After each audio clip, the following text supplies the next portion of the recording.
Hello everyone. I am a trainer for machine learning. My name is Malika Srivastava. Let's start with in this video, we are going to understand what is exactly machine learning. So, these topics we are going to understand in this video that what is exactly machine learning, what are the different types of machine learning, and how it works, and the application of machine learning. So, let's start with the first point, which is what is exactly machine learning. So as here you can see a robot is trying to read a book, which is nothing but an act of human. A human is always like we see previous from as you can see here, the robot is trying to read a book. That means it is trying to learn something from that book.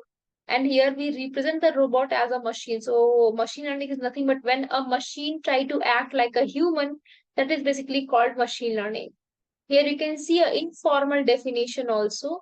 The field of a study that gives computers the ability to learn without being explicitly programmed is called machine learning. In short, you can say that the technique where machine act like human, that field is called machine learning.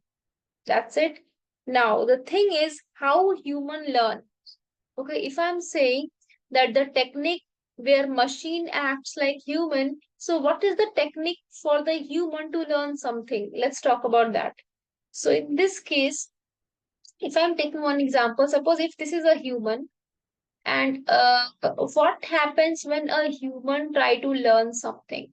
A human can only learn something by their past experience. There is no other way.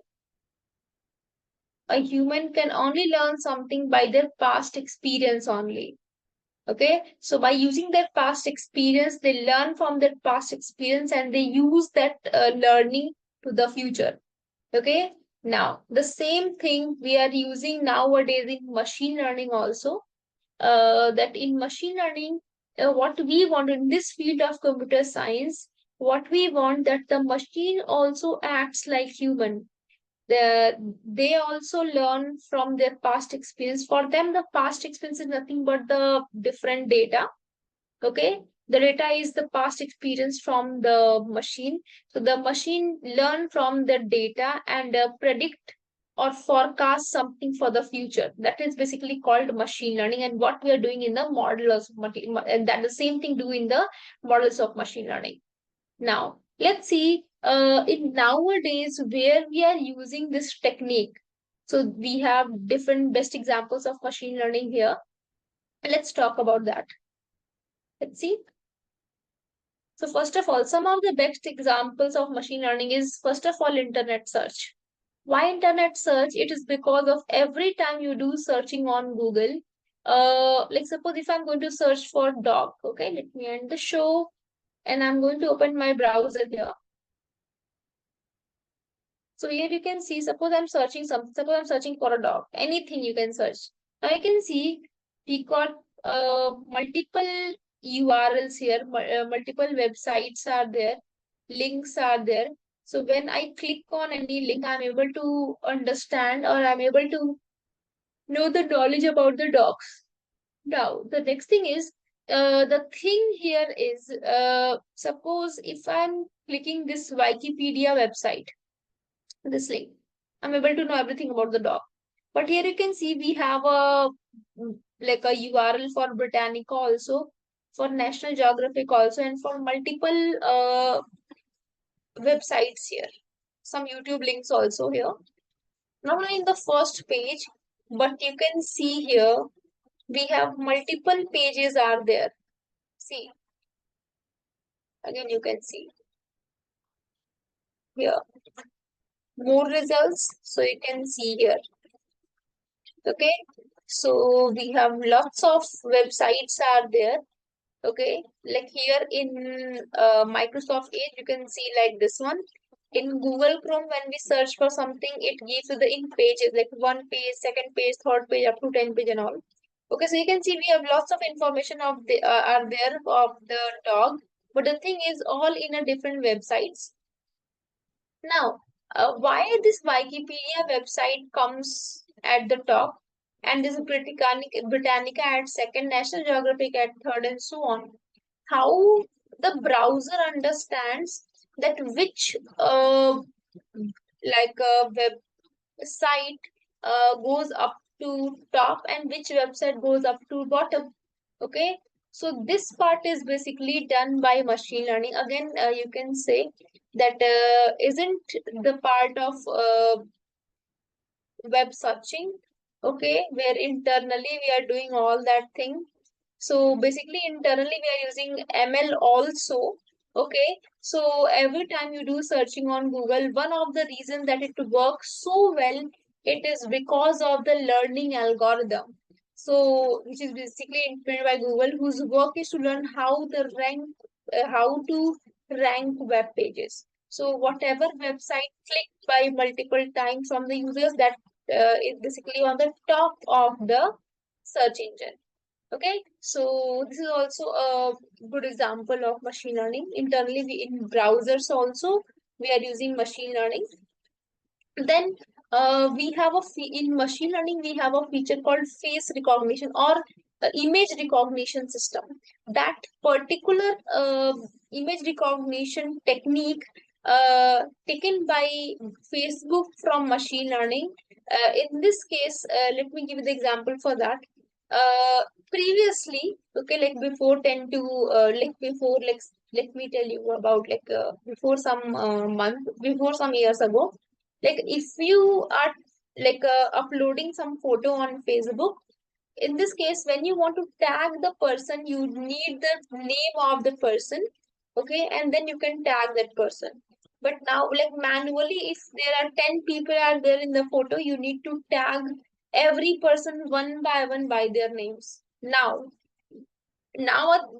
you don't need to do all that thing, but when you upload the photo, no, whoever person is on this particular Facebook platform, by using image recognition system, the Facebook easily able to understand by their photograph that this person is, if they are in your friends uh, friend list. So you are easily able to find out that this person belongs to carry or any this uh, profile. Okay, so you just need to click on the name of the profile and you are able to tag them directly. So you don't need to type all these names now. It is basically implemented by Facebook. This technique is basically called image recognition system, which you can also implement. Okay, now some more examples are there. Basically email spam filtering, which is again a very best example for machine learning. Why? Because in like every day we are using this one. How? So suppose if you are getting some mail, suppose you are getting mail from e-systems or from different training platforms. So in this case, sometimes you got the mail in your primary folder. Sometimes you got, or suppose from the same Facebook, suppose you upload the photo on Facebook and you got some comment on that photo. In this case, if your email ID is connected to that Facebook profile, you will get some mail that someone commented on your photo, someone liked on that photo, and that mail comes to your social folder, okay, not in primary folder. Why? Because everything is categorized there. You have your prime folder, primary folder, social folder, promotion folder, spam folder, and lots of other things are there. So in that case, if you're getting some mail where you're having some spam things, like you can win 100 millions of dollars. So this kind of mails are fake, and that always goes with the spam folder. If you are having some promotional mails, that goes always the promotion folder, and so on. If you are getting some mail which is basically from your contact list, so that always goes with the primary folder and all. So how these mails categorized? So that is always done by machine learning internally, that too done by machine learning. So now these are the example. Now last but not the least, the example is from Netflix or Amazon Prime or any other platform where you are watching, or YouTube also. Okay, where you're watching lots of videos and movies.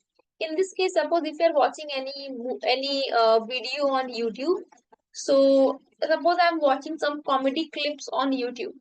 So in most of the cases, the Facebook recommend us some comedy movie again or comedy clip again. Okay, because it basically depends on our behavior, what we are searching or what we are learning nowadays, what we are like what we are watching at this point of time. So every time whatever you are watching, that same kind of content you are getting as a recommendation. So that is basically called recommendation system, which is again done by machine learning, which is the example of association here. So all these are in most of the cases in day-to-day life we are using machine learning also, but we don't know about that. But now because we are doing this course, we will easily understand how we can also implement all these things now. So I hope you understand that what is exactly machine learning.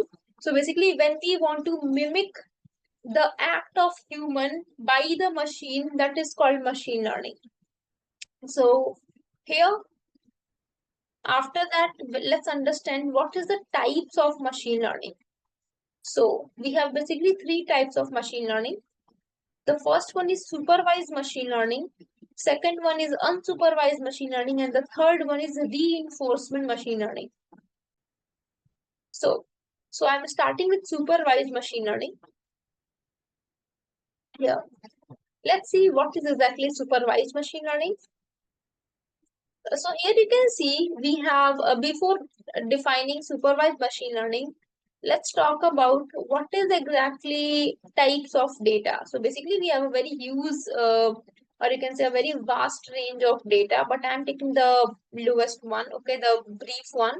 Let's talk about, here you can see we have two type of data here. You can see in this data you can see we have two images are there. Okay, we have two images are there.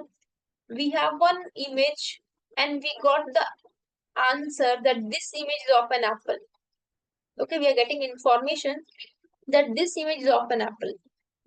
Now here you can see we have one image, but we don't know which image is this. If you already knew, it's good, but if you don't know, we have no information about that. Okay, so this kind of data, when you have input as well as a corresponding output, if you have input as well as the corresponding output, that is called label data. Or you can see here for this data we have a labeling that this image is of an apple, but we don't know for this what this for this image we have no labeling here. Okay, so if you have no labeling, that means unlabeled data. If you have labeling, that means unlabeled data. So if you have input and the corresponding output, it is called labeled data. But if you have only input and no corresponding output is there, that is called unlabeled data. I hope this part is clear. Now, if this part is clear, let's understand some more thing. Now, here you can see we have this data where we have X and Y. Now, here you can see we have 1.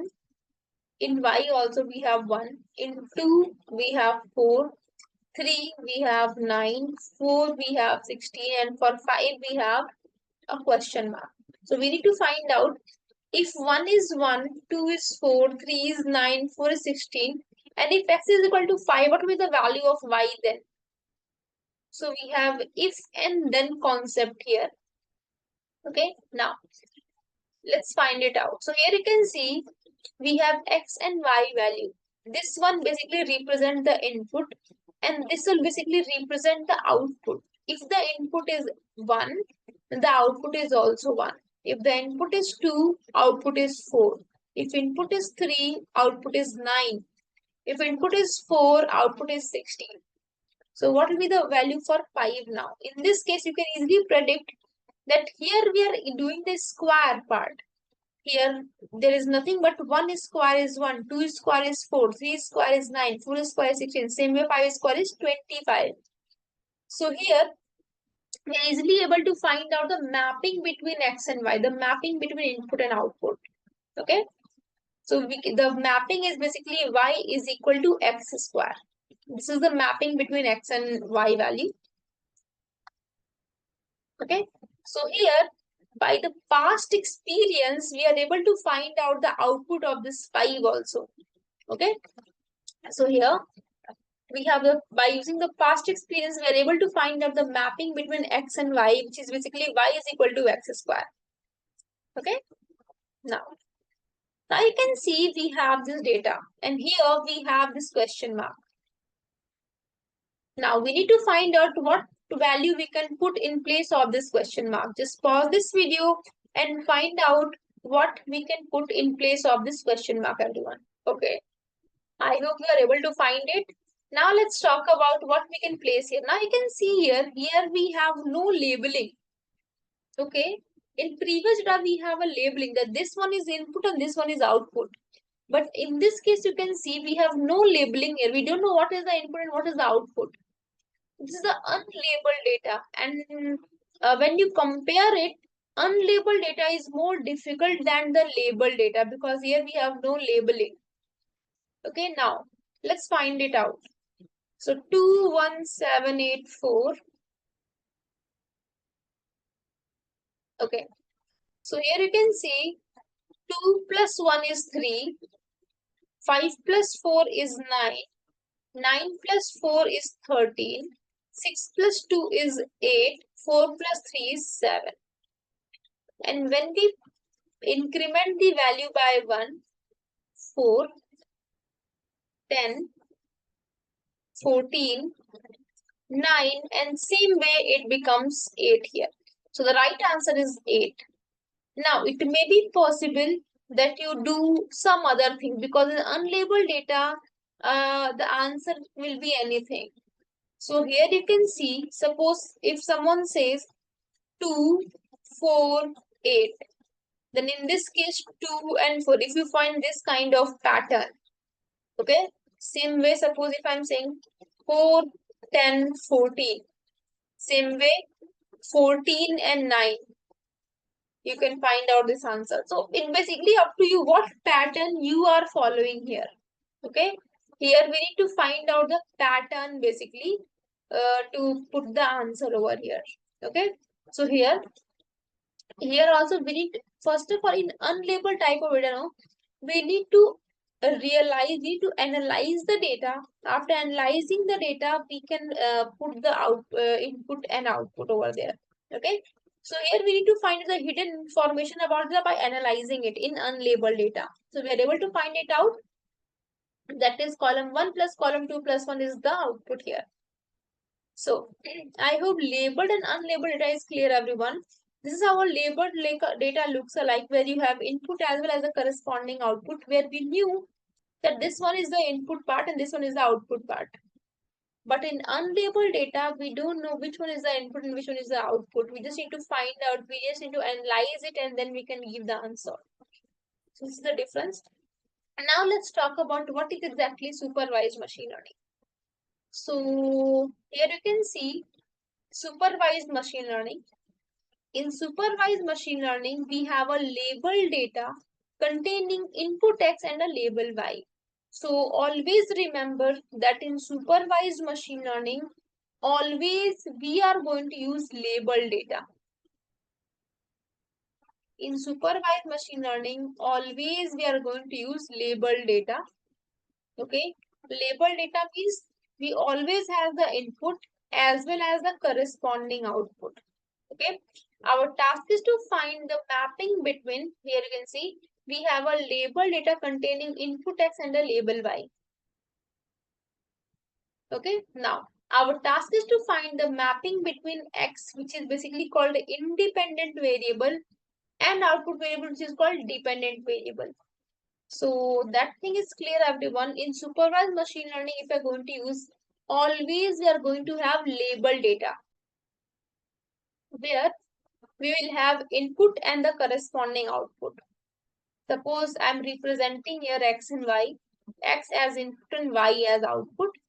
So I'm taking the same example, 1, 2, 3, 4, and this is the output, suppose, so 1, 4, 9, and question mark.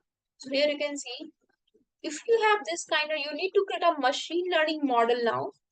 Okay, you need to create a machine learning model now, and If you have all this data, if you have this previous information about x and y, so if you have this data, then find it out for x, what will be the value of y. So in supervised learning, we have the concept of if then. Okay. So if 1 is 1, 2 is 4, 3 is 9, find out the mapping between x and y. It's nothing but y is equal to x square. So if you are able to find out the mapping, you can use it. So if x is 4, what is the value of y? So y is equal to x square, which is 16.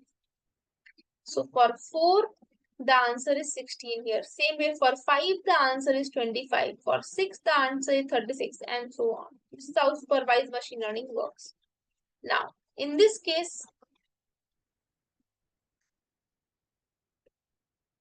you can see here, if this is the input and this is the output value, you can see this is the independent variable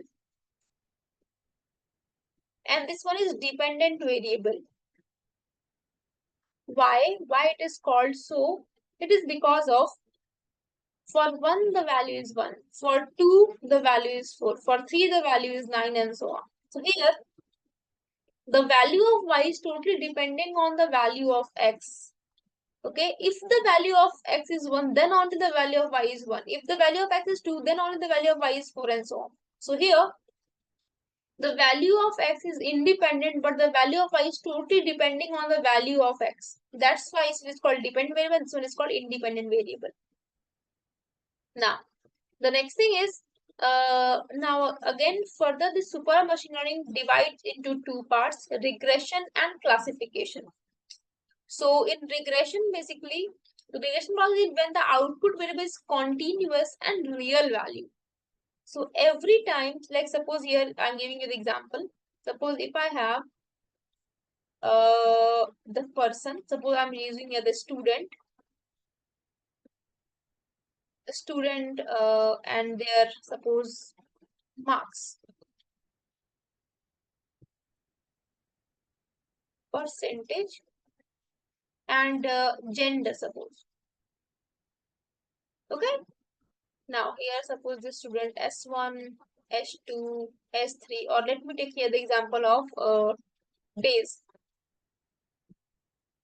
temperature of that day, and suppose I'm taking here. So day 1, 2, 3, 4, 5, 6 up to n. Okay.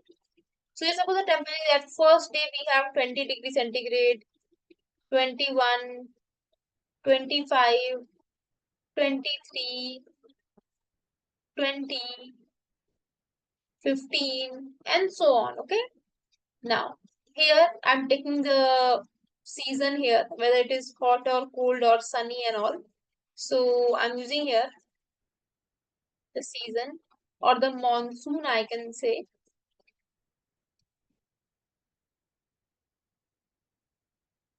So 20 degrees centigrade is somehow normal, or you can say hot. Hot. Suppose at 25 degrees centigrade we are having rain, hot, cold. Now here you can see every time if you have this independent dependent variable, so when the dependent variable is real value, see 20, 21, 25, 23, 20, 15, 16.1, 28.5, okay, these are the real values. So when the dependent variable is real value, then in this case we can apply here regression. But when the real value, when the dependent variable is a sort of categorical value, then that is called classification. That means at day 1 it is hot, either hot, cold, or rainy. We have only 3 seasons are there: hot, cold, or rainy. Okay, so for 1 the season is hot, rainy, cold. Only 3 values are there. Only from that 3 value we can apply it. So when the dependent variable is a categorical value, that is called then we can apply here classification. And when the dependent variable is a real value, we can apply here regression. So this is how it works. So regression problem is when the output variable is continuous and real value. It's like when you are going to predict the price of the house, weight of the person, salary of a person. All these are the real value. So regression we can apply. Now, the classification is a problem when the output variable is a categorical value, such as red, blue, disease, no disease, and so on. Like suppose if you want to find out the color of the dress, so it's red, suppose either red or green. Okay. I want to find out whether the person is COVID positive or negative. So either the person is positive or negative. There is no gray value here. Okay. So that kind of thing is called classification. Let me give you some more examples. Now here you can see in regression, we are finding out the salary of a person. So salary prediction is an example of regression. Now here you can see choosing one color ball from multiple balls. Suppose I have 5 color ball and you need to choose only one among of them. So that is called classification, because only from 5 colors you can choose only one color from all of that. Or whether you want to go party tonight or not. So either the answer is yes or no. So that is also example of classification. This is how we can work with supervised machine learning. Now, now I don't want to make this video very long. Let me cover the next thing, which is basically unsupervised machine learning in the next video. So for now, I'm going to close this video. Thank you, everyone.